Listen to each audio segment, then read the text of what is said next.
Buenos días a todos. Gracias por su presencia y gracias especialmente a Ricardo. Gracias por aceptar la invitación, por aceptar sobre todo un encargo de escribir un ensayo sobre tu propia escritura, que sé que no es un esfuerzo menor. Y gracias sobre todo, me parece, por la generosidad de romper la rutina, los proyectos y trasladarse hasta aquí. O sea que gracias por esa generosidad, por el esfuerzo.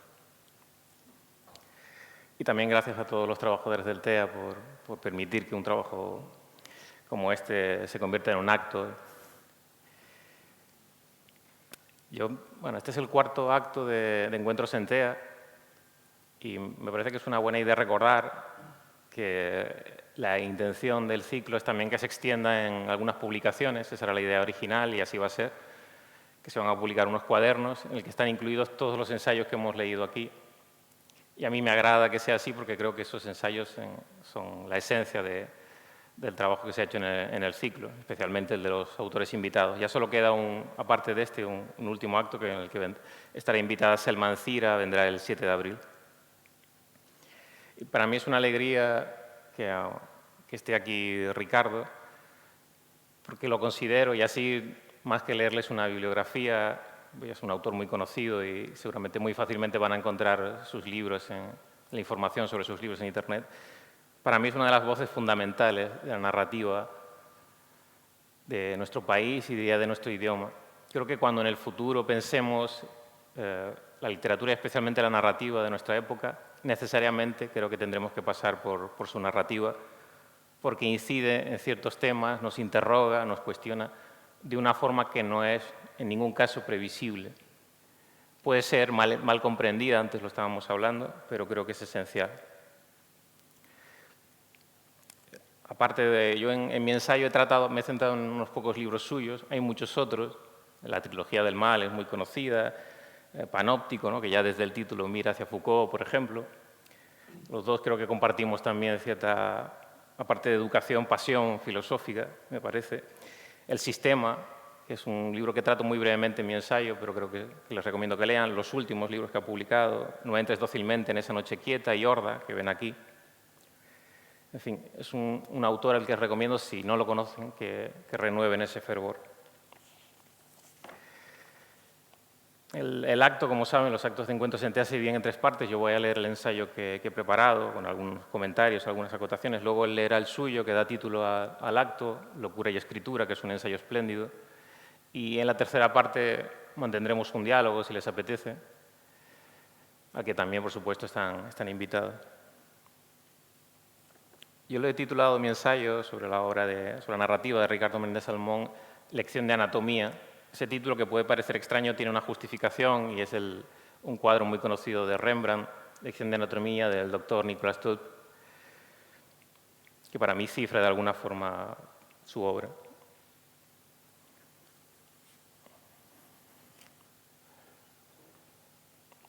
En El ruletista sugiere Mircea Cartarescu que la literatura es un arte condenado a la teratología, quizá porque cuanto pusimos de nosotros en palabras se transforma pronto en formas que se nos escapan y nos muestran las íntimas deformaciones, porque cuanto vemos del mundo suele representarse en una secuencia de atrocidades. Aparte de la mirada de Cartarescu, creo que a mí me sucede algo similar, es decir, y creo que también, entiendo yo, deduzco eso de la escritura de Menéndez Salmón, una visión que en muchas ocasiones observa lo real como una alucinación, como la irrealidad de lo real constante.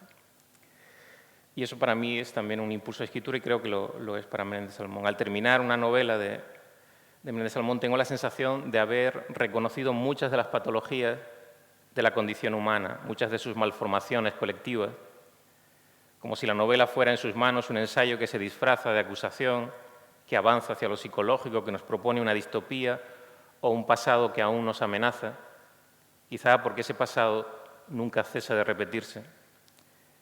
Cerrado el libro, tengo la convicción de que la distancia antropológica, y esa distancia antropológica creo que es esencial en toda escritura y especialmente en la suya, con que nos observa su autor, le permite cuestionarnos sin miedo, exponer esa teratología que también es social y también íntima.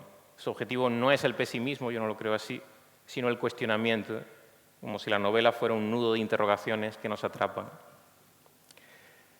Cuando Walter Benjamin nos advirtió que debíamos apagar la mecha encendida antes de que la chispa active la dinamita, que el arte puede ser un medio para entrever lo que nos espera, estaba abriendo uno de los caminos principales del pensamiento y de la literatura del último siglo. A los escritores que adoptan esa actitud de advertencia se les llamaba avisadores del fuego, se les ha llamado así. Los primeros seguramente fueron Benjamin y Kafka, pero esa vocación se ha multiplicado. Hay muchísimos autores, seguramente algunos los conocen, Huxley, Orwell, para mí también Stanislaw Lem, Margaret Atwood, Don DeLillo, Mrozek. Todos ellos han renovado ese oficio, un oficio que perdura y llega hasta hoy.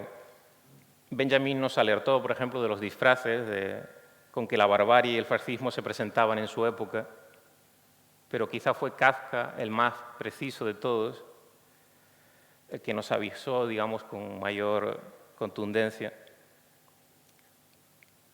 porque retrató sin descanso, por ejemplo, la deshumanización de la sociedad, y lo hizo a través de pesadillas donde los seres humanos se animalizan, donde el otro abandona su condición de semejante, donde la ideología pudre la ética y la incomunicación se extiende como una sombra.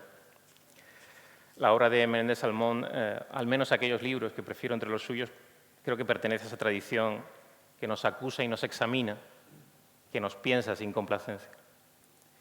Pienso ahora, por ejemplo, en un libro que antes él me decía que quizás no sea de los mejores comprendidos, pero que es un libro que a mí me fascina, que es Homo Lubitz, y ahí sé que se cifran algunas preguntas que no quiero evitar aquí. Por ejemplo, la costumbre del ser humano es creer que sus actos son correctos, inapelables y necesarios. Se lo pueden preguntar a sí mismos, yo me lo pregunto a mí también muchas veces. No importa lo repugnantes que sean esos actos vistos por otros, las humillaciones que desborde, los pozos de horror que excave sobre la tierra o las víctimas que augure.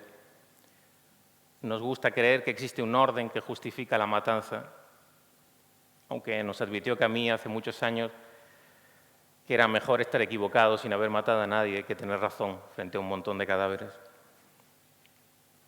Y esa idea de actuar y creer que lo que uno hace es correcto, ya la formulaba Hermann Broch, decía que todo ser humano, un acto que siempre que sea voluntario, no solo es un acto de placer, como decía Freud, sino también seguramente es un acto de convicción. Es decir, actuamos creyendo que hacemos lo correcto, aunque años después descubramos que hemos cometido una atrocidad. Y esta es una de las grandes preguntas sobre nuestro comportamiento. Si podemos detener o dudar, digamos, en sentido absoluto.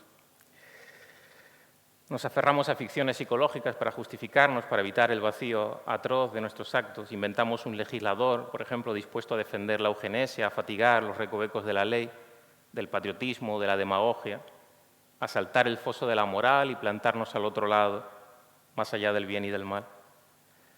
Eso es lo que le sucede al protagonista de la novela de Homo Lubitz, O'Hara, involuntario genocida, engranaje fatídico al servicio de una empresa monstruosa y sedienta como una hidra de Lerna, empresa que hará lo posible y lo imposible para ignorar las consecuencias y obtener los sagrados beneficios, esa cifra que revolotea por las mentes de un consejo de administración como un bien supremo. De alguna forma los beneficios en nuestra época, lo saben, es como, no sé, como quien invoca al Paráclito prácticamente, ¿no? La culminación litúrgica para muchos de todos sus actos. Son como una ensoñación que se filtra y que de alguna forma parece inspirar una maquinaria ciega. Es como si fuera el único fervor de nuestra época real, ¿no? La apisonadora, que quizá ignora cualquier señal de advertencia.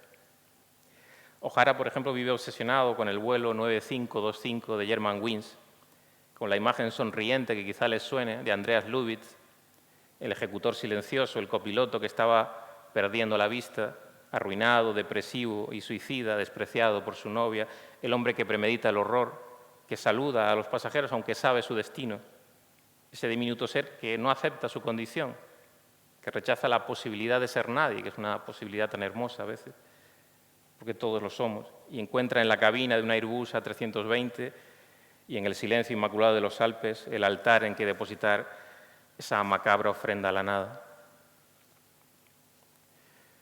Andreas Lubitsch es un síntoma de época, una expresión escalofriante de nuestra desorientación. Méndez Salmón nos obliga a situarnos al otro lado en esa novela, en Homo Lubitsch, a entender lo que no queremos entender, porque la mente humana está repleta de pasadizos por los que corre un veneno antiguo, un río de demencia en cuyas aguas todos hemos bebido alguna vez. La prosa de esta novela nos obliga a bajar, así lo creo, al sótano de cada uno. Y creo que esto es común, no solo en esta novela, sino, diría, en la mayor parte de la obra de Méndez Salmón. Bajar hacia los personajes, hacia el sótano del autor y de los lectores, pero descendemos para intentar comprender algo de lo que somos. Como una vez escribió Simone Weil en sus Cahiers, amar la verdad implica soportar el peso del vacío. Una pintura o un libro no es solo el fruto del talento de unos pocos, también es el documento que registra la servidumbre a un poder. La tesis, nadie lo ignora, de Benjamin. Benjamin decía que todo documento de cultura es un documento de barbarie. Pero hay una ramificación de esa idea de Benjamin que procede de Foucault y donde el arte es una forma de locura y de libertad insolente. ¿Y acaso esa locura, me atrevo a pensar, puede servir por igual a la ética y al horror, al inocente y al monstruo? En esa paradoja se establece Medusa, que antes mismo me lo comentaba Ricardo, es uno de sus libros preferidos, para mí también lo es, como lector. ¿Acaso una de las novelas que creo con mayor naturalidad nos dejan al borde del precipicio de una pregunta? Además es una pregunta que atañe a todo ser humano, pero especialmente a quienes creamos. En ella recorremos la biografía de Prohaska, un pintor, fotógrafo y cineasta alemán, pero al hacerlo sentimos que ciertas cuestiones sobrevuelan constantemente esas páginas, discuten la obra de este artista que quiere ser un testigo minucioso y mudo de lo real, pero a la vez, y eso es terrible, es parte integral del organismo de la barbarie. La novela va dibujando una compleja interrogación que nos atañe a todos, pero especialmente, ya lo decía antes, a quienes escribimos, a quienes creamos. Por ejemplo, Prohaska representa al artista testigo, aquel que contempla pero no interviene, que registra sin ser visto, o que a fuerza de estar presente en un ámbito se vuelve invisible. Y es también el artista que da testimonio de la demencia humana, que se aplica a reproducir fríamente sus huellas sin emitir nunca un juicio, sin caer jamás en lo que podríamos definir como la escombrera de la opinión, al menos para él, porque cada cual es libre de elegir en la estética su forma de actuar, de entender el arte.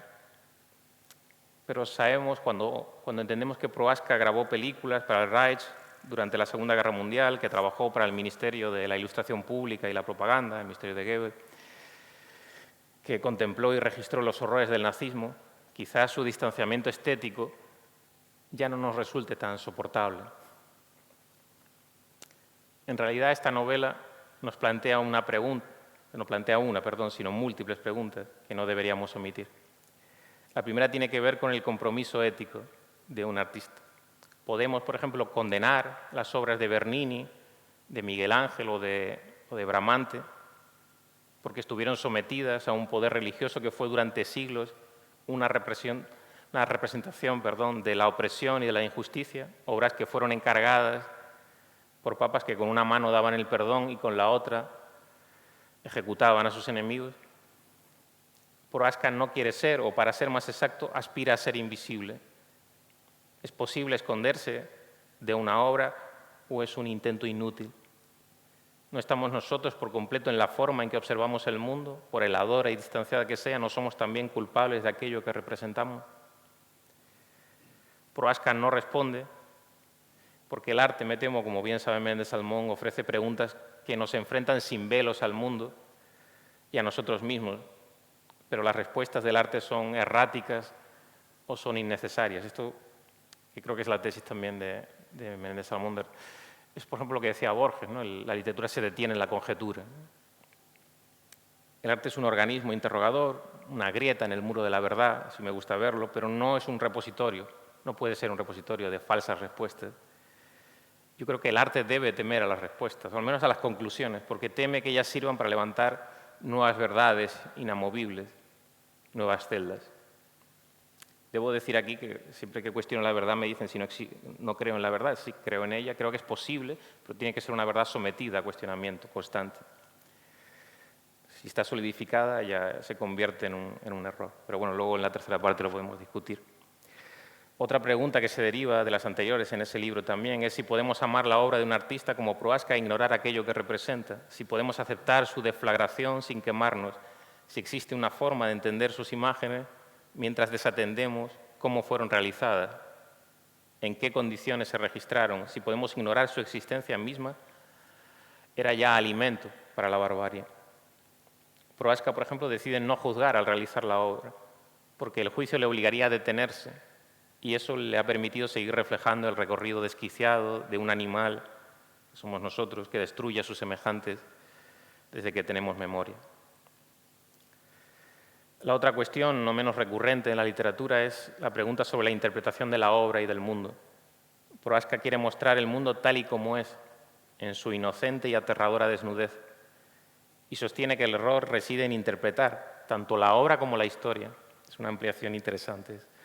El protagonista nos observa desde muy lejos, como un entomólogo analiza el comportamiento de un grupo de insectos, como si fuéramos bestias guiadas por impulsos irrefrenables, empujados fatalmente a ser lo que no podemos dejar de ser. Esta sería una mirada donde el ser humano no es el centro de nada, sino un animal más.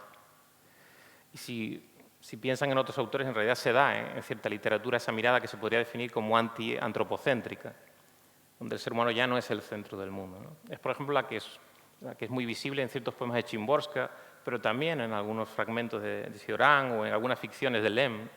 La distancia es tal que ya el ser humano no es el centro de nada, ¿no? La otra cuestión cuya raíz interesa tanto o interesaba tanto a Maquiavelo es si un creador debe representar el mundo como debería ser y no como es. ¿Es honesto presentar un mundo que no existe pero que nos gustaría alcanzar? ¿O lo necesario es reflejar el mundo en el que vivimos, el psicológico y el observable, por repugnante que nos parezca? Lo dejo ahí también en la conjetura, en la pregunta. Ya digo que las preguntas que genera la obra, y especialmente esa novela de Méndez Dalmau, son innumerables. También quisiera detenerme no solo en esas interrogaciones, sino en algunas tesis, por ejemplo, de ese libro que me fascinan, ¿no? Aquella tesis que sostiene que una imagen o un texto puede ser portador de una verdad que va más allá de la verdad, quizá porque el arte permanece cuando las circunstancias históricas se han desvanecido. O esa otra tesis que afirma que tal vez las personas más importantes en nuestra vida no fueron aquellas que permanecieron siempre a nuestro lado, sino aquellas cuyo paso fue efímero, porque, como sabemos, lo efímero queda como acorazado, suspendido en su belleza, atrapado por una luz que nunca se agota. No voy a citar todas sus obras, ya digo que he utilizado solo algunas para esta reflexión y no quiero agotarles. Homo Lubit para mí sí es una distopía sobre la banalidad del mal. Medusa es una falsa biografía que recorre buena parte del siglo XX y nos pregunta sobre la función y la culpa en el creador. El corrector es una vía a medio camino entre el ensayo y la novela para ingresar en el centro de la maldad de nuestro tiempo, centrada en los atentados del 11 de marzo de 2004 en Madrid. El sistema, que es una novela que aprecio mucho también, propone una descripción de las entrañas del mecanismo de control político, mecanismos que no dejan de multiplicarse y de volverse imperceptibles cada día. Al contemplar este panorama de novelas, por no seguir citando, comprendemos que si algo mueve a su autor es la fundación de una literatura insomne, así me gusta definirla a mí, de un territorio donde el lector se descubra desorientado, que es también un término creo que esencial para su obra, pero para mí, para la definición del ser humano actual, donde las palabras desconfían de sí mismas, donde al final, tras la lectura, debería sospechar de la verosimilitud de ese espejismo al que llamamos verdad. Y antes de terminar quisiera hablar de otros dos libros y de un cuadro. El primero de esos libros es No entres dócilmente en esa noche quieta. Es un libro muy particular donde el autor desbroza la realidad para quitarle cuanto de eufemismo o suposición hay en ella, para ir en busca de un hombre, de un padre, de una sombra, y no conformarse con la leyenda, tampoco con el brillo falso de las anécdotas, evitar la idealización y el desprecio, analizar la propia memoria para no quedar atrapado en su fábula. Yo he dicho muchas veces que creo que la memoria, sobre todo cuando le contamos a los demás nuestra vida, cuando tiene algo de pasaporte falsificado. Yo reconozco que cuando empecé a leer No entres dócilmente en esa noche quieta, tuve la sensación de, sensación apurada incluso de, bueno, creo que Menéndez Salmón, Ricardo, se está metiendo aquí en un asunto no solo muy complejo y muy personal, sino también muy difícil, ¿no? Porque estás trabajando con tu propia memoria y eso implica que está lleno de fantasmas el ámbito en el que trabajas. Pero bueno, luego lo podemos a lo mejor comentar. Asistimos así a la exploración de los recuerdos de un hijo, el escrupuloso análisis de un padre. Ese retrato tiene la virtud de la crudeza, porque no aspira nunca al engaño, siquiera de sí mismo. El asunto central del libro es la presencia de la muerte, que fue siempre para el hijo una presencia cotidiana, un aviso que rondaba su mente como una pantera cuando gravita su jaula, por decirlo de la manera rilkeana. La muerte se convirtió pronto en una voz que cada cierto tiempo le avisaba del fin, del precipicio que nos espera al doblar la esquina, como una fosa hacia la que caes sin remedio desde tu primer día en la tierra. Una caída que quizá puedes ignorar, pero cuya duración no te ha sido entregada. Frente a esa presencia de la muerte, Menéndez Salmón reconoce que la única escapatoria que encontró, el único refugio que ha perdurado en el tiempo, ha sido la escritura. Y el otro libro que quisiera hablarles es Horda, que lo tienen aquí, es su última novela, donde la maldad proviene de un silencio absoluto e inquietante, un silencio que ha sido sustituido por una secuencia incesante de imágenes. Y creo que bastaría con eso para que sintiéramos ya la presencia de la reflexión. Los niños son los guardianes del sistema, los centinelas de un mundo que quiere que todos permanezcan libres de memoria y de palabras. La primera escena, por ejemplo, es también un símbolo de ese mundo que nos espera. Es un tómbolo, una mujer entierra a un mono, quizás lo más humano que conoció, pero cuando siente la necesidad de decir unas palabras, de despedirse de su amigo, no encuentra ninguna. Las palabras han muerto. De ese estremecedor silencio nos avisan estas páginas. Y hace poco hice otra relectura de la novela y creo que había una paradoja también en la novela muy hermosa, y es que escribir sobre algo que tiene que ver sobre no escribir, sobre la imposibilidad de la escritura en un mundo posible. Para cerrar, quisiera hablarles de un cuadro de lección de anatomía del doctor Nicolas Tulp, una de las grandes obras de Rembrandt, al menos para mí. Ese cuadro aparece en una novela de Menéndez Salmón y para mí sirve como cifra de toda su obra. En el cuadro los estudiantes analizan un cadáver para aprender los sistemas, detectar los músculos y los huesos, reconocer las formas de los órganos. Hay algunos estudiantes en el cuadro que atienden, mientras el resto en realidad solo está posando. Ese cuadro de Rembrandt es una autopsia indirecta. Queremos conocer las razones de lo que pasó, quizá entender lo que pasará. La literatura de Menéndez Salmón se nos concede como una disección de lo real, como una lección de anatomía donde el cuerpo es la sociedad y donde la escritura es un medio para comprender el origen de nuestras enfermedades. Y ahí diría enfermedades colectivas, pero también íntimas. En ayuda de esa disección viene su prosa, que tiene algo de bisturí y algo de saludable locura, porque nunca se agota en ese meticuloso análisis, que es la esencia, diría yo, de su impulso literario. Es también una prosa al servicio de la vieja catábasis, porque esta literatura es un lento descenso que nos arrastra al inframundo del ser, del autor y de cada uno de esos lectores, justo allí donde se abren los pantanos del pensamiento, donde somos niños aturdidos, allí donde el perdón es una excusa innecesaria, o eso creemos, y el miedo edifica sus propias catedrales, allí donde nos reconocemos en un espejo terrible, como si al fin pudiéramos ver una parte de lo real, ahora que la realidad se ha convertido en una alucinación. Gracias.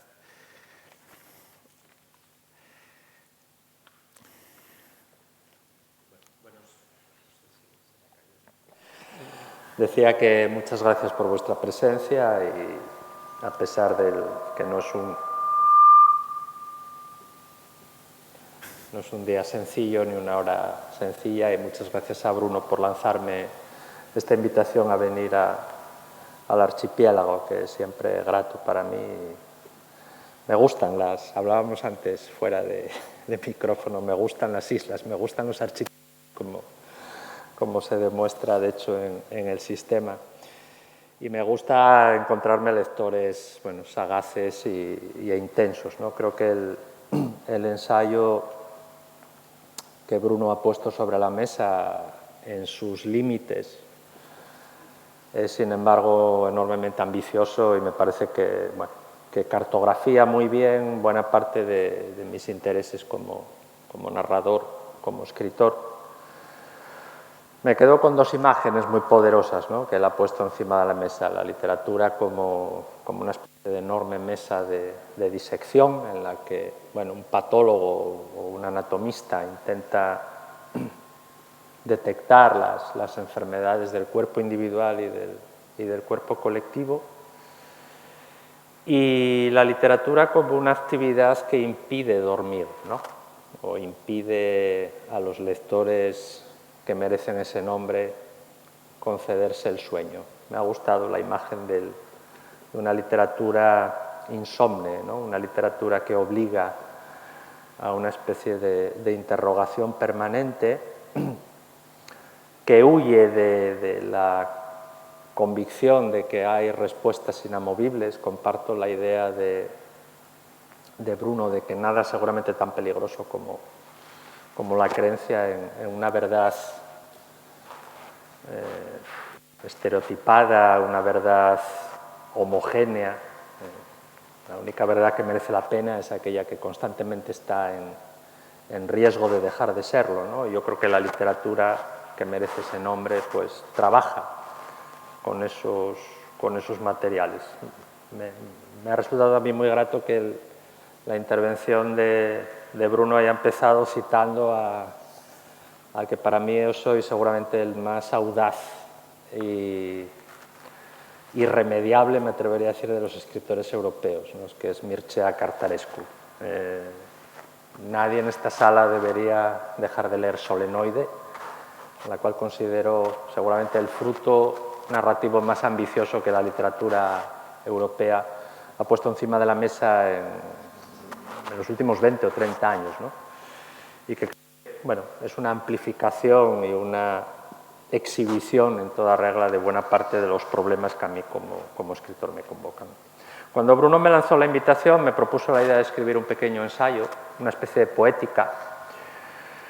Y bueno, habría muchos temas sobre la mesa para escoger. Yo me he decidido por uno que me convoca desde muy joven, que ha aparecido ya en mis primeros textos y que de alguna manera sigue pidiendo su lugar y reivindicando su presencia en mi escritura, que son las relaciones entre la locura, o lo que llamamos locura, y la escritura, ¿no? No voy a leer el ensayo entero porque es demasiado amplio, quizás. Voy a cortar un poco, además tendréis ocasión, si así lo deseáis, de leerlo cuando se edite, cuando aparezca el cuaderno. Pero bueno, creo que el resumen que voy a hacer es bastante intenso también y explica bastante bien por dónde van mis intereses respecto al tema y cuáles han sido mis motivaciones para hacer de la investigación en torno a la locura uno de los centros de interés de mi trayectoria como escritor, además, como se va a ver, desde muy joven, ¿no? Mis dos primeras novelas, La filosofía en invierno y Panóptico, abordaban respectivamente el tema de la hipocondría y el de la locura, de donde se puede colegir el universo de intereses que por aquel entonces, hablamos de 1999 y 2001, es decir, hace ya demasiado tiempo, informaba mi trabajo. Ambas novelas, sobre todo la segunda, hecho evidente ya desde su título, remitían al universo de Foucault y a su estudio de la enfermedad como ámbito entre lo correcto y lo prohibido, lo público y lo privado, lo sancionado por la sociedad como legítimo y lo censurado por esa misma sociedad como despreciable. Además de su análisis de los espacios, los asilos, las cárceles, los manicomios, donde se encierra, domestica y reglamenta el comportamiento de ciertos sujetos, los locos, los mendigos, los suicidas, que incomodan al cuerpo social. De la vasta y sugerente investigación de Foucault, dos intuiciones me subyugan. La primera es la constatación, recogida por Jean Hippolyte, el gran experto en el pensamiento hegeliano, de que el estudio de la locura se sitúa en el centro de una antropología, de un estudio del hombre. El asilo es el refugio de aquellos que ya no podemos hacer vivir en nuestro entorno interhumano. Así pues, es un medio para comprender indirectamente ese entorno y los problemas que incesantemente le plantea al hombre normal.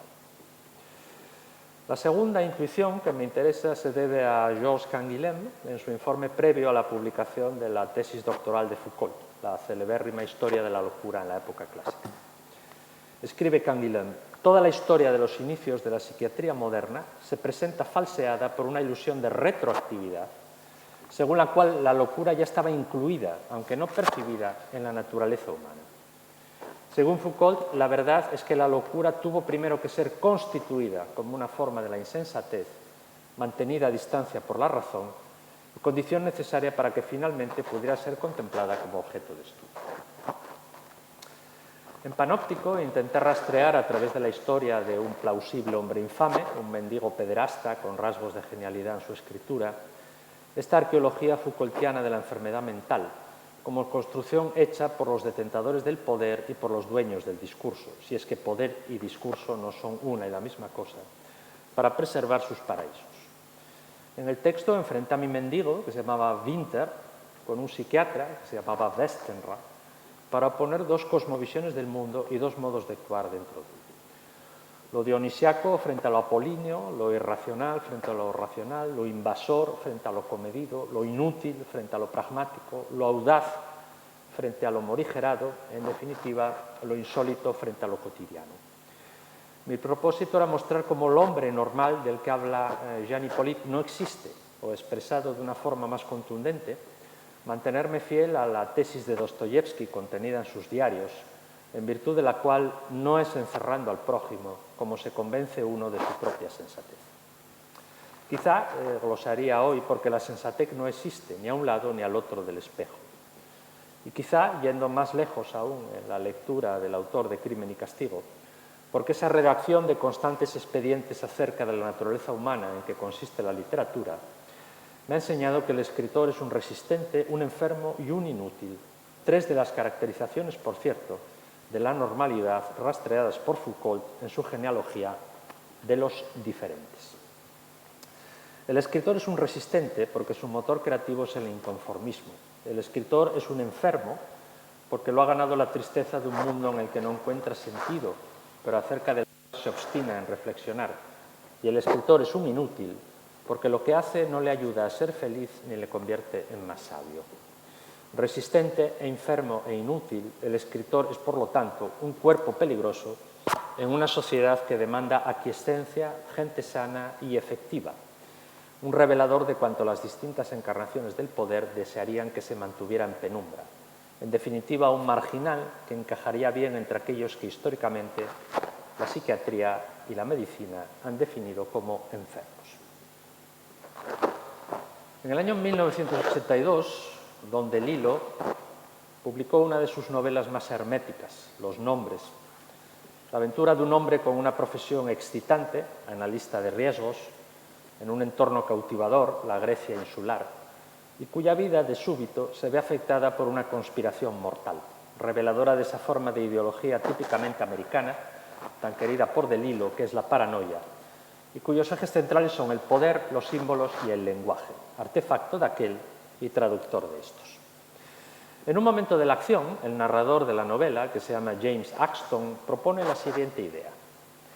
En este siglo, el escritor, se refiere al siglo XX, el escritor ha sostenido una conversación con la locura. Casi podríamos decir que el escritor aspira a la locura. Para un escritor del siglo XX, la locura es la destilación última de sí mismo, una versión final. Equivale a apagar el sonido de las voces falsas. El título del ensayo tiene como, mejor dicho, como subtítulo «Cómo apagar el sonido de las voces falsas».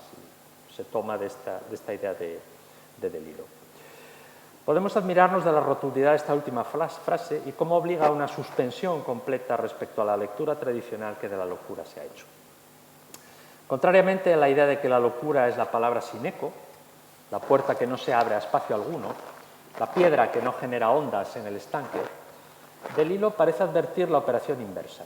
La locura es el precipitado último de la verdad del escritor, su alcohol más puro. Quien habla con la voz de la locura, el raptado, el poseído, el distinto, ha sometido en su interior todas las voces impostoras.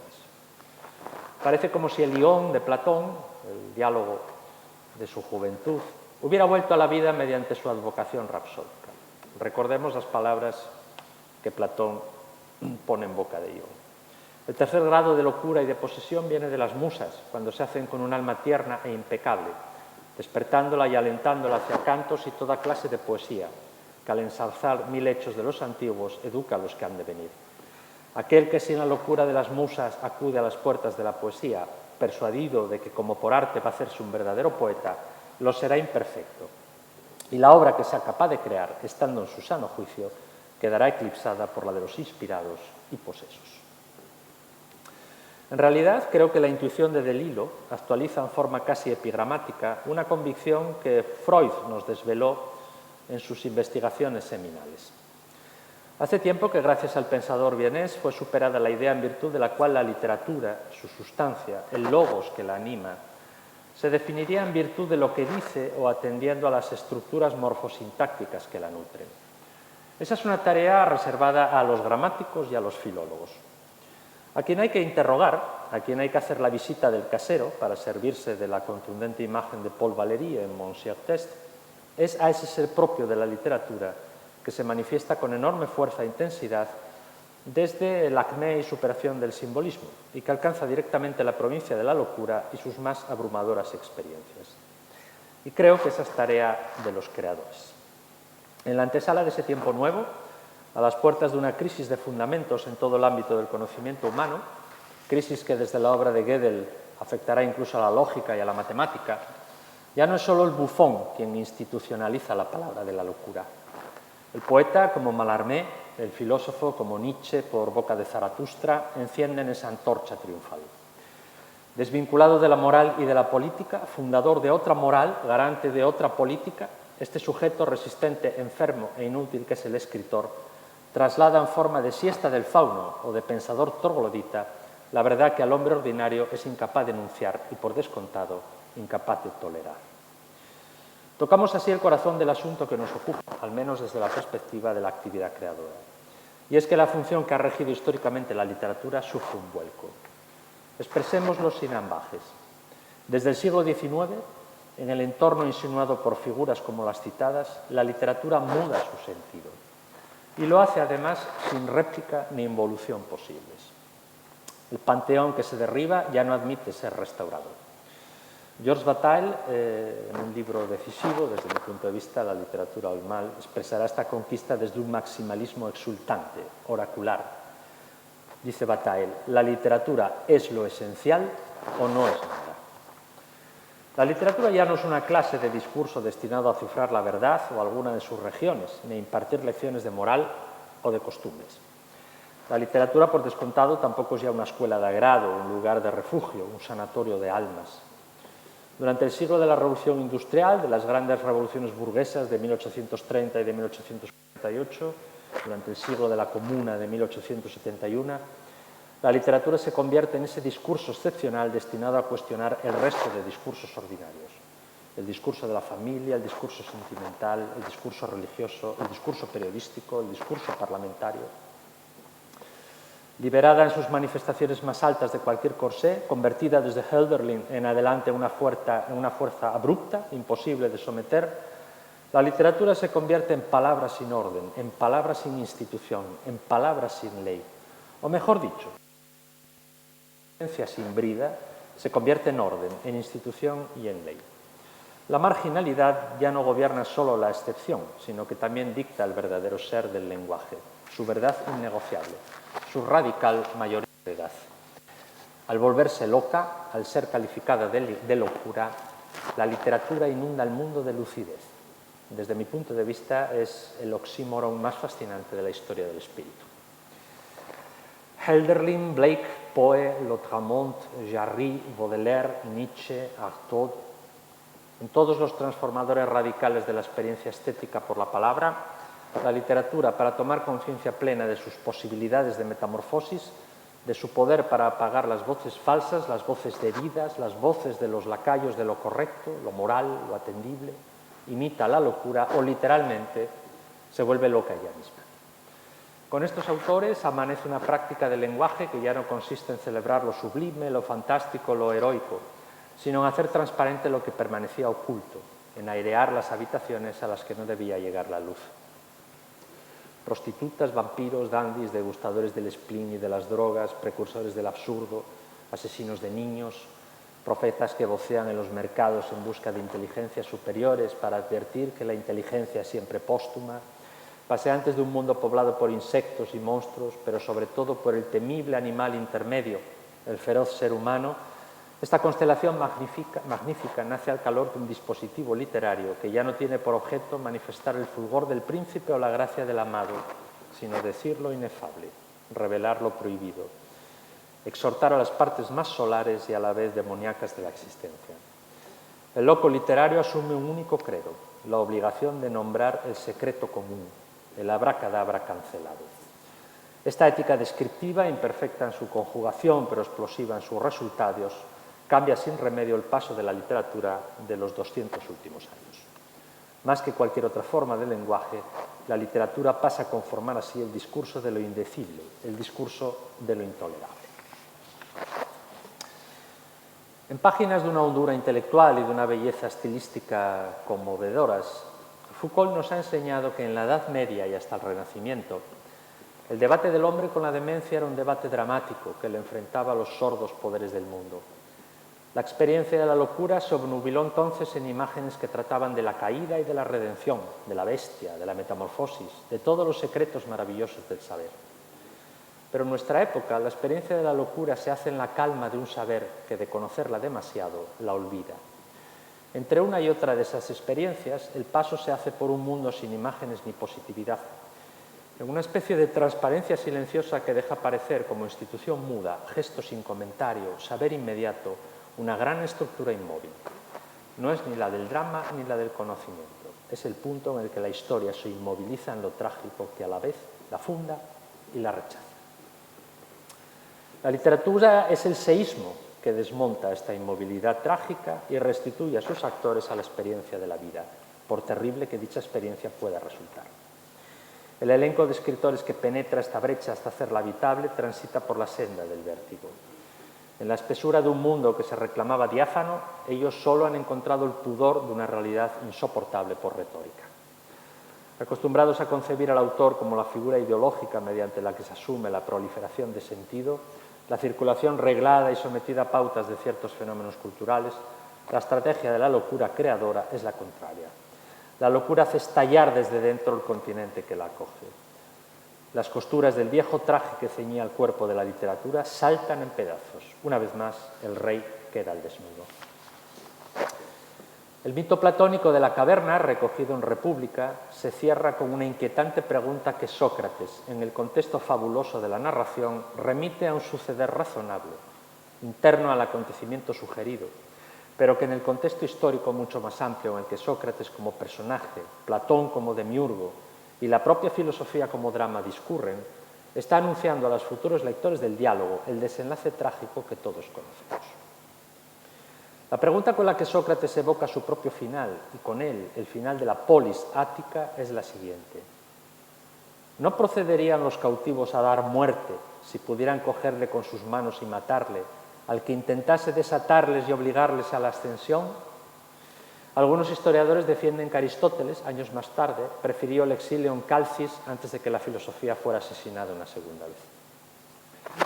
La literatura de la que vengo hablando es ese prisionero que se niega a seguir contemplando la experiencia de una vida real contenida en las sombras de los portadores de objetos. La literatura de la que vengo hablando es ese miembro desatado y voraz, esa desvinculación, ese fugitivo que parte dejando atrás la quietud de un pesebre epistemológico. Pero a diferencia de la filosofía, al menos de la filosofía tal y como la concibiera Platón dentro de su proyecto político, al escritor que deja la caverna del discurso adocenado no le asiste la voluntad del regreso. No es un pedagogo ni pretende ejemplarizar. Ni se le espera ni desea ser recibido. La nueva que tendría que comunicar, de haberla, movería a una rebelión que no funda ciudades, sabiduría ni legalidad, sino que atiende directamente a ese ser del lenguaje que hemos mencionado, a la radicalidad de un discurso que denosta el cómputo de discursos adyacentes hasta excluirlos. Lo que instituye la locura que escribe, lo que dicta esa página, no puede ser enseñado. Como mucho puede ser padecido, o en el mejor de los casos, puede ser gozado. Una década después de escribir Los Nombres, en el año 1993, Don DeLillo publicó su admirable Mao II.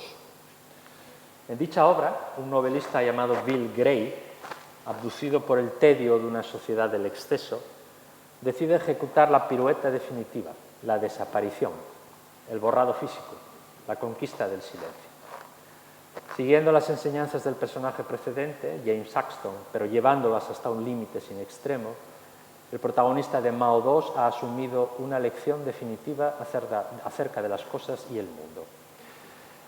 Así, entendida en puridad, la literatura es una actividad condenada a extinguirse en el fuego de su propia lucidez, de esa lucidez espantosa, de esa lucidez desesperada, de esa loca lucidez. O como Foucault, el otro guía que me ha acompañado en este desfiladero, en este pasadizo en torno a locura y escritura, dejó escrito alguna vez: todo escritor en realidad desea escribir el último libro. Lo que el autor de Vigilar y Castigar nunca precisó es si ese último libro era el último libro de la vida del escritor o el último libro de la historia de eso que aún hoy seguimos denominando literatura. Yo, humildemente, me inclino por la segunda posibilidad. Gracias.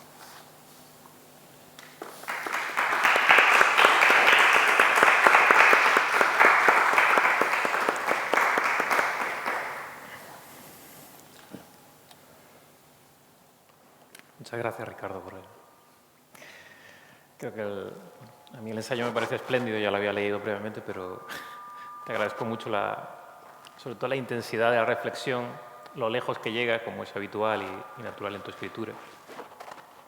Por ejemplo, hay varias ideas ahí que me incitan fácilmente a la reflexión. Una tiene que ver, sobre todo, esa idea de la locura como algo, al menos la locura que se enfrenta al discurso hegemónico, como algo esencialmente, podríamos decir, contemporáneo, si juzgamos desde la segunda mitad, más o menos, desde Baudelaire, podríamos decir, o desde Blake, con un precedente. A mí, por ejemplo, hay un caso que me interesa mucho, que los precede, que es el de Swift. Orwell consideraba que los viajes de Gulliver estaban escritos por un loco. Claro, que lo dijera Orwell era sorprendente. Y a mí siempre me ha traído mucho la sátira como ese discurso donde la locura se encuentra con esa otra forma. Una forma que a veces en la modernidad adopta formas muy aparentemente casi apetecibles, enseñadas por ejemplo Monterros o Arreola, ¿no? Que tienen fórmulas que no son distópicas, pero sí son muy, muy duras. Son como, yo siempre he definido como gente que dispara con silenciador, ¿no? Dice, no, te estoy contando una pequeña fábula, ¿no? Pero esa fábula es terrorífica a veces.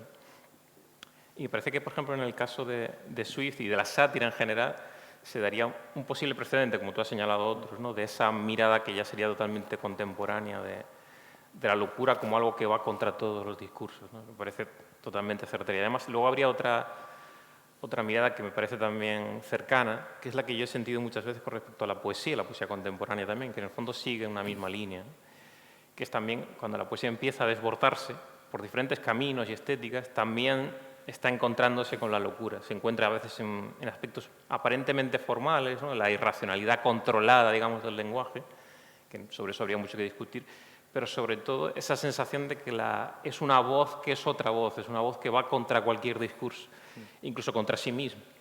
Y eso me parece fundamental. No sé si querías desarrollar alguna idea que tuviera que ver con tu texto, ahora que estamos fuera, pero me parece muy atractivo, muy sugerente, digamos así. Por ejemplo, el caso de Bataille, ¿no? Cuando escribe El erotismo, que es un libro fundamental también, ¿no? Sí, bueno, por recoger las Sí, cuerdas que lanzas, ¿no? La de hay Swift muchas es cosas. muy interesante porque efectivamente yo también lo tengo por un iniciador, ¿no? De alguna manera es... no lo citaba en este elenco de autores porque yo creo que, digamos que del mismo modo que en el resto de autores citados sí que hay ¿cómo decirlo?, el anhelo casi de mostrarse como autores fuera de, en un determinado momento, todos estos autores mencionados casi postulan como una petición de principio, como una marca de agua de su propia escritura, ese posicionarse fuera de los raíles de lo cuerdo. En Swift, la máscara de la sátira parece que oculta esa vindicación también de esa sana locura, ¿no? Quizás porque la sátira, obviamente, introduce a la literatura en un raíl muy evidente que es el de lo político, vamos a decir así, cosa que quizás no sea tan obvio en estos otros autores que mencionamos, que parece que escriben desde una perspectiva más alejada de una intervención bueno, en este caso en un contexto público. Pero es muy interesante que menciones a Swift, porque, por ejemplo, Swift es el autor favorito de un escritor al que yo admiro mucho, de un ensayista al que admiro mucho, aunque mantengo con una relación de amor-odio, que es John Gray, ¿no?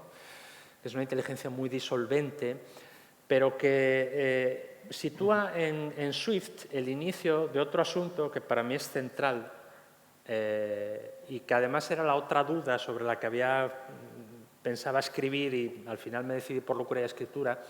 Pero el otro ensayo que manejaba para compartir sería una crítica a la idea de progreso, ¿no? Que también es un asunto que me interesa mucho como escritor, ¿no? Cómo creo que la idea de progreso es una de las ideas más nocivas, seguramente, o que más daño han causado, tanto desde su perspectiva humanista como desde su perspectiva cientifista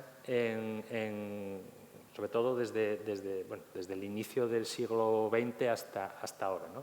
Y Gray sitúa precisamente a Swift como el primer gran crítico del progreso y como el primer gran escritor que obliga, a través de un mecanismo tan disolvente, insisto, como es la sátira, a detenernos y considerar si estas hipotéticos bienes que van a convertirnos son tan asépticos como parecen. Y respecto a la otra cuerda que me lanzas, la de la locura en la poesía, fíjate, vengo ahora de leer a Alda Merini, por ejemplo, ¿no? No sé, de tu pasión por la cultura italiana, es posible que incluso a lo mejor hasta la hayas traducido, no lo sé. Traducido no, pero la conoces. Vengo de leer ahora sus últimos libros publicados en Tránsito, La loca de al lado, y vengo de leer también las memorias de Janet Frame, la escritora neozelandesa, a la que Jane Campion dedicó una película estupenda,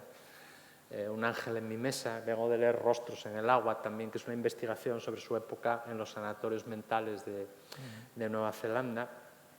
Y son dos libros donde en uno de forma tangible, porque la poesía de Merini es una poesía rota, efectivamente, ya desde su expresión tipográfica, ¿no? y luego desde su manifestación verbal.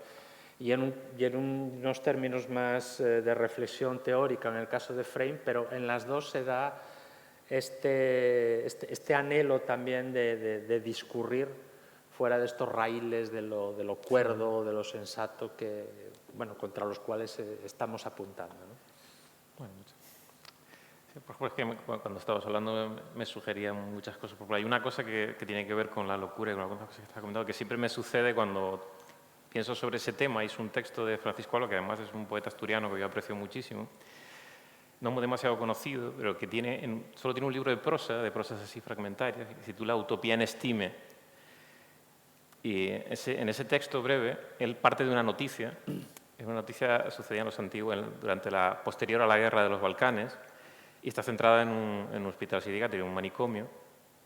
Y claro, es irónica, se puede decir casi satírica, pero a la vez es totalmente reveladora, ¿no? En ese manicomio se les exigía a los diferentes países que ya se habían fragmentado de la antigua Yugoslavia, le exigían que cada uno cada uno de los internos debía volver a su realidad geográfica y nacional, ¿no? Albaneses deberían volver a Albania, pero sin embargo ellos convivían allí y no se mataban, decía Francisco Alba, ¿no? Y de vez en cuando el serbio cantaba a lo mejor una canción nacional, pero no producía ningún efecto. Es decir, era una especie de tranquilidad absoluta mientras los que estaban fuera, que son los cuerdos, son los que les exigían a ellos que debían volver a su realidad nacional, ¿no? Pero ellos, durante la guerra y posteriormente, nunca había sucedido nada dentro, no había ningún enfrentamiento. No hacía falta ningún comentario en ese texto, que eran 3 páginas absolutamente maravillosas. Lo digo porque no podía evitar pensar en ese texto. Por ejemplo, hace poco estaba trabajando en un ensayo a partir de una idea de Canetti que me atraía mucho, porque es muy amplia, el don de la metamorfosis lo llamaba él. Esto viene de una entrevista de Elias Canetti, que tenía que ver con sus apuntes, etc. Y era una definición para él del don que debía poseer el escritor, ya que estamos hablando de un ámbito creativo. Ese don que debía poseer el escritor, él lo miraba, por un lado, por lo que has señalado tú, que es la raíz de Benjamin y el progreso, porque Benjamin fue uno de los primeros que señaló que el progreso estaba encubriendo unas formas del fascismo, estaba también encubriendo formas de la locura en el sistema, ¿no? De productividad disparada, etc., ¿no? Es decir, hay detrás de ese término hay muchos engaños, ¿no? Y luego, por otro lado, la idea de Canetti es sobre todo que el escritor debe ser alguien que tiene que estar no solo enfrentado a ese sistema, sino que tiene que estar constantemente atento a modularse, a convertirse en otra cosa. Y por eso lo de la metamorfosis, ¿no? La idea, el don de la metamorfosis. Es decir, si yo solo miro en esta dirección, si yo solo miro la calle también de Benjamin, ¿no? Calle en una sola dirección. Es decir, este peligro del escritor de convertirse sin darse cuenta muchas veces en parte de aquello que está haciendo. Y esa es una de las cosas, por ejemplo, que a mí me atrae de tu escritura y, por supuesto, también de otros escritores, pero especialmente has señalado, has citado a Cartarescu también antes y yo también. Son ese tipo de escritores que sabes que constantemente están mirando en esa dirección, que están ofreciendo por lo menos están haciendo el esfuerzo de enfrentarse a eso. Y eso implica, primero, el compromiso de la propia escritura. Y ese es para mí el compromiso más, no solo desde el punto de vista de cómo crea, sino que el lenguaje está sometido también a tensiones muy, muy importantes, ¿no? Yo he sentido eso muchas veces leyéndote, que tu lenguaje estaba sometido a esa duda constante, a esa reflexión. Horda, por ejemplo, para mí es un ejemplo de eso, por la paradoja que decía antes. Está hablando de alguien que no puede hablar, pero lo hace un narrador que tiene que contarlo, ¿no? De alguien que muere sin poder decir una palabra, en realidad, ¿no? Y me parece terrible, y ese cuestionamiento, no sé cómo lo has vivido tú también, porque es un cuestionamiento que yo siento como algo íntimo también, ¿no? Como un enfrentamiento íntimo. Bueno, muy amplio, perdón. Nada me aterraría más que convertirme precisamente en un escritor previsible o adocenado, un escritor con lenguaje de madera, por decirlo de alguna manera, ¿no? Porque obviamente, bueno, tú que también eres creador, sabes que la literatura tiene muchísimo de oficio y adquirir ese oficio es relativamente sencillo, es decir, una vez armado de ese bagaje, uno puede entrar en una especie de velocidad de crucero cómoda, en la cual puede facturar y convertir la literatura, bueno, en otra manifestación más de ese sistema productivo en el que todos vivimos, ¿no? ¿Cuál es el mecanismo para escapar a esa vida, a ese pesebre epistemológico que yo mencionaba antes, ¿no? Bueno, la exigencia, el cuestionamiento perpetuo de tu herramienta y la sospecha constante también sobre el lugar desde el que escribir, que para mí es la pregunta quizás central en hoy, ¿no? Yo cuando me planteo un texto nuevo, la primera pregunta que me hago no es tanto qué voy a narrar o cómo voy a hacerlo, sino desde dónde voy a mirar, ¿no? Yo creo que esa es una pregunta que quizás el autor del 19, hablo el novelista del 19, seguramente no se hacía, ¿no? O se hacía con menos inquietud, o cuando empezó a hacérsela fue porque la propia narrativa empezó a entrar en una crisis de fundamentos que va a estallar. Bueno, estamos cumpliendo ahora un siglo, ¿no? de todo ese momento de esplendor entre los años 10 y el año 20, 22, 23, 24, 25, donde la literatura implosiona, donde aparece Joyce, aparece Woolf, aparece Eliot, aparece Proust, aparece Vallejo en español, ¿no? Este año celebramos el centenario bueno, esto lo digo yo, para mí el libro más importante de la poesía española del siglo XX, otros dirán, se celebran 100 años de Trilce, ¿no? Yo creo que esa pregunta de desde dónde escribir, para mí es hoy la primera que me hago, ¿no? Porque, claro, partimos o yo al menos parto de una evidencia, y es que el mundo se ha convertido en un lugar muy complejo para narrarlo desde ciertas categorías que desde mi punto de vista están, bueno, pues muy superadas o están subordinadas a una práctica de la literatura que a mí no me interesa, ¿no? Desde la literatura con trama, puede ser, a la literatura, en fin, de género, utilizado por el género con comillas. Frente a eso, bueno, pues esta literatura que hace de su propia experiencia no tanto el tema, como insisto, la pregunta inicial, ¿no? Me parece que es el modo de hurtarse, el modo de esquivar, el modo de eludir, bueno, esa práctica docenada, esa práctica, desde mi punto de vista, absolutamente incapacitante de lo que en buena medida la literatura hoy se está convirtiendo, ¿no? Muy bien, gracias. No sé si alguien quiere intervenir, quiere participar de la conversación también. ¿Le apetece hacer alguna pregunta? Sí. Viene un micrófono.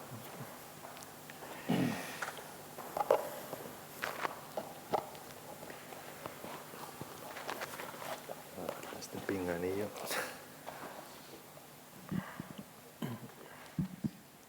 ¿Sí? ¿Se me oye? Sí.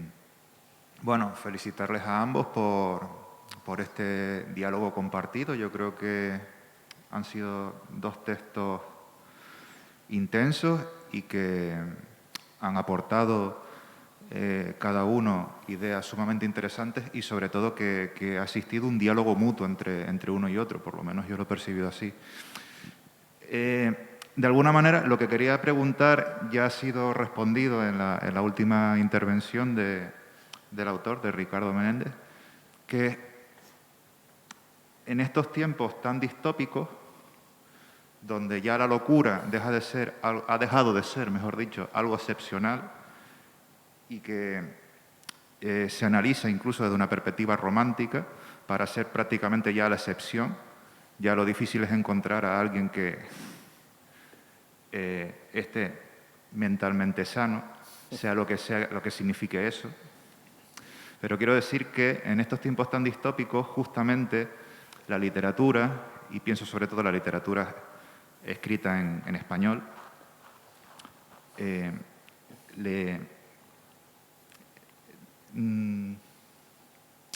deja de lado ese presente tan distópico para seguir incurriendo en los mecanismos tradicionales de la narrativa con trama, la novela de género, etc.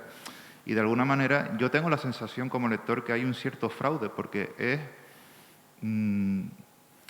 darle la espalda al presente tan inmediato. Yo, por ejemplo, desde un tiempo a esta parte, yo me siento absolutamente desconectado, sobre todo con la narrativa, porque pienso que no se está hablando de lo que toca hablar y se sigue incurriendo en fórmulas de hace 20, 30, 40, 50 años y no se atiende a lo inmediato. Y yo no sé, desde el punto de vista de la literatura de la que le interesa hablar, como dijo antes, qué tiene que decir al respecto, por qué se da este escenario, cuáles son las vías de salida.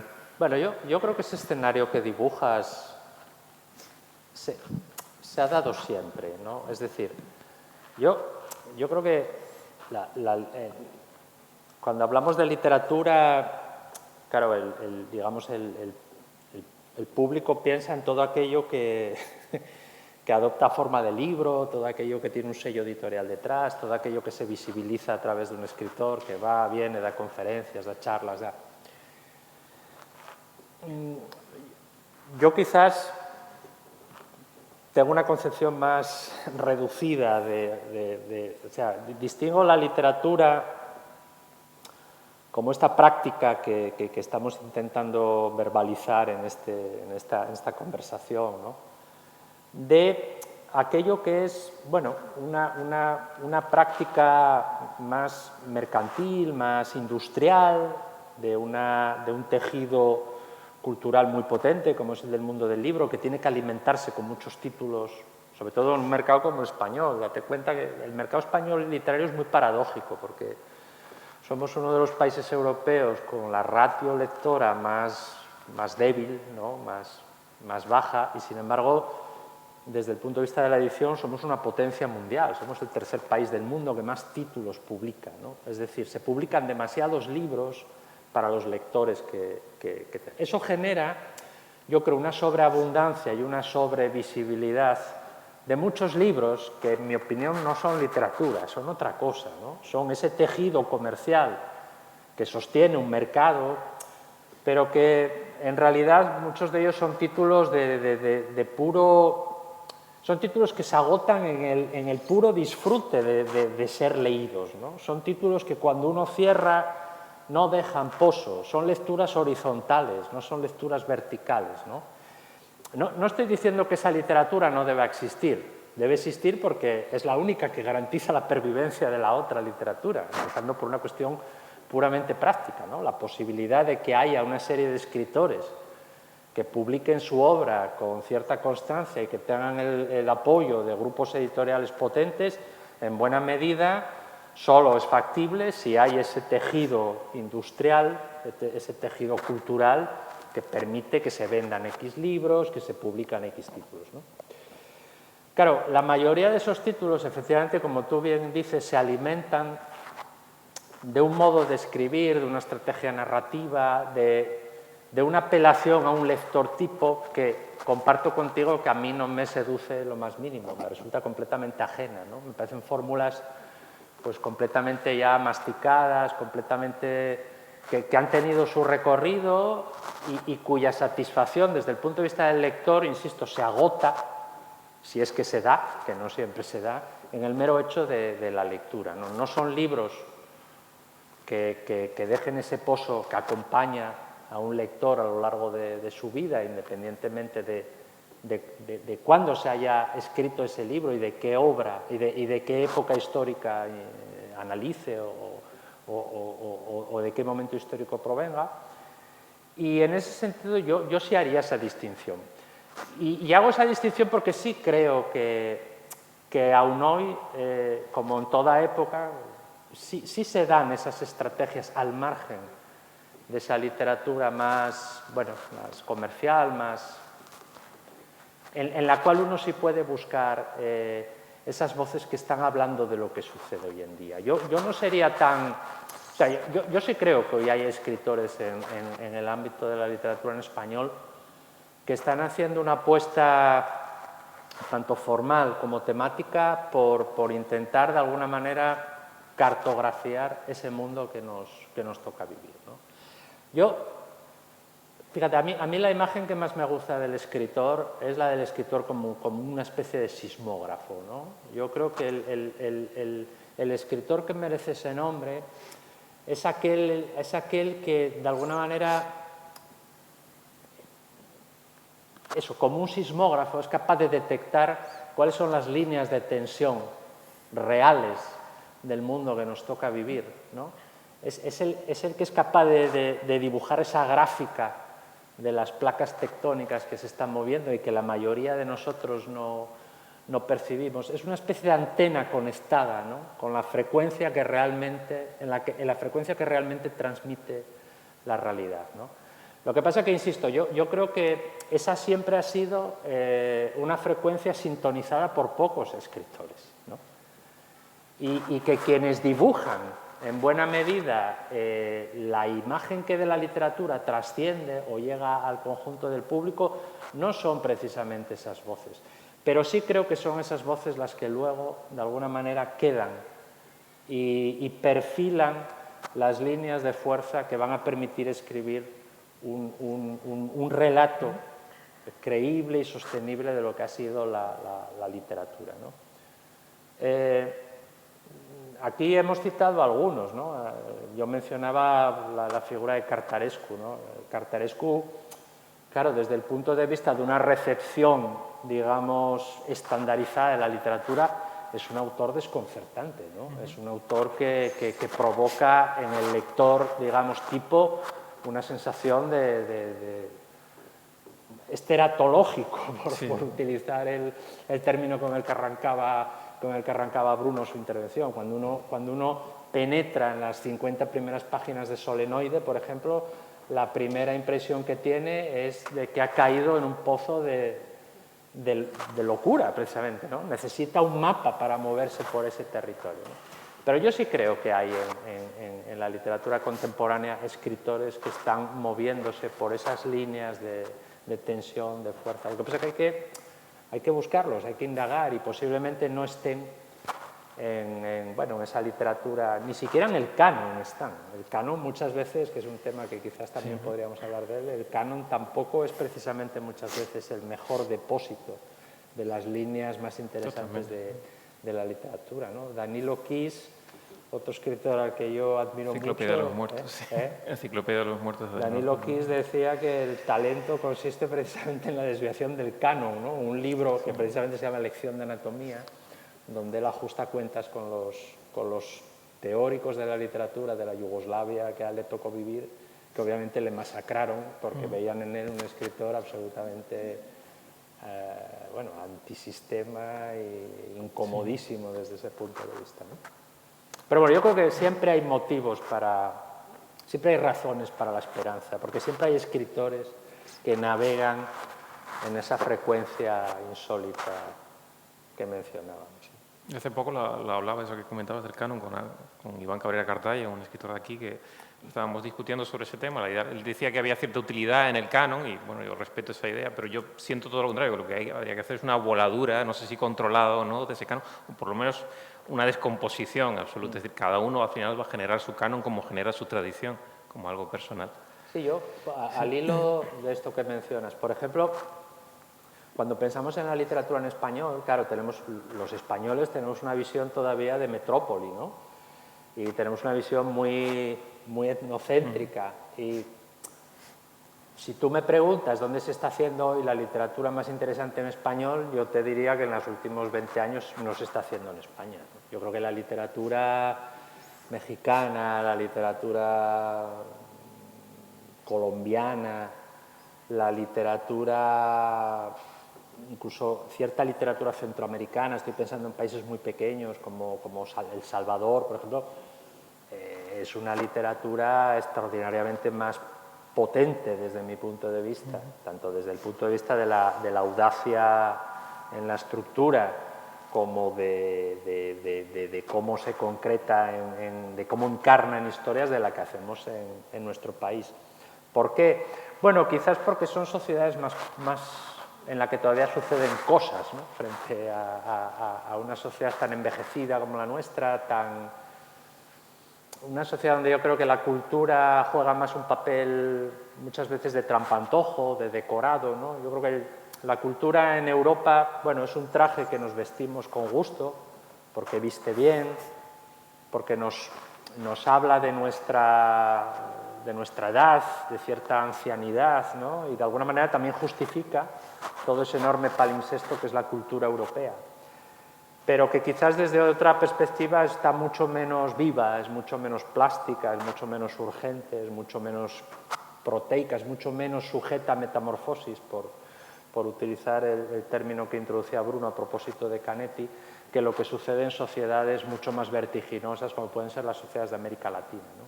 Yo, por ejemplo, siempre recomiendo a los lectores, cuando me preguntan, que acudan a esa escritura que se está haciendo en América Latina, a veces por escritores muy jóvenes, en muchos casos por escritoras, ¿no?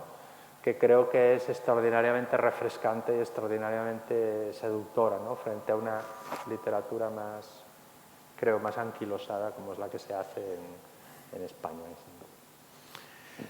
Muy bien. Yo les recomiendo que lean a Yuri Herrera, por ejemplo, Sí, que es un autor descomunal. estaba pensando por hablar de eso. en Castellanos Moya, Sí, ¿no? sí. Un escritor como... En fin, ahí hay muchísimos, Sí, ¿no? sí. Mónica Ojeda, por Emiliano ejemplo. Monge, Mónica Ojeda, Pablo Montoya, que son escritores... Luego, además, con la literatura en español sucede una cosa curiosa, ¿no? Y es que pensamos que al compartir una koiné, el contacto debería ser fluido y no es para nada, ¿no? La literatura española no necesariamente es conocida en América Latina y al revés. E incluso dentro de los países que conforman el continente americano hay compartimentos estancos a veces, ¿no? Los escritores mexicanos no leen a los escritores argentinos, los argentinos no leen a los uruguayos, no sucede como en la Koiné inglesa, donde digamos que para esto, bueno, el inglés ha sido siempre eminentemente más práctico que el español en esto, ¿no? Digamos que los australianos conocen mucho mejor la literatura estadounidense seguramente que lo que sucede con los escritores que en este caso manejamos un registro más o menos común, aun con sus variedades, como podría ser el español, ¿no? Sí, muy cierto lo que está diciendo y creo que es una muy buena reivindicación también para que se acerquen a ciertos autores. Seguramente los conocen, pero yo, por ejemplo, reconozco que uno de los mayores impactos, aparte del que decía de Yuri Herrera, hace pocos años, por ejemplo, me impactó muchísimo leer Vivir abajo de Faverón, me pareció una cosa descomunal, me pareció increíble que un autor como ese no se pensara más, digamos así, no se reflexionara más sobre él. Pero bueno, yo creo que si les apetece hacer alguna pregunta más y si no lo dejamos aquí. Pues gracias a todos. Buenos días. Gracias.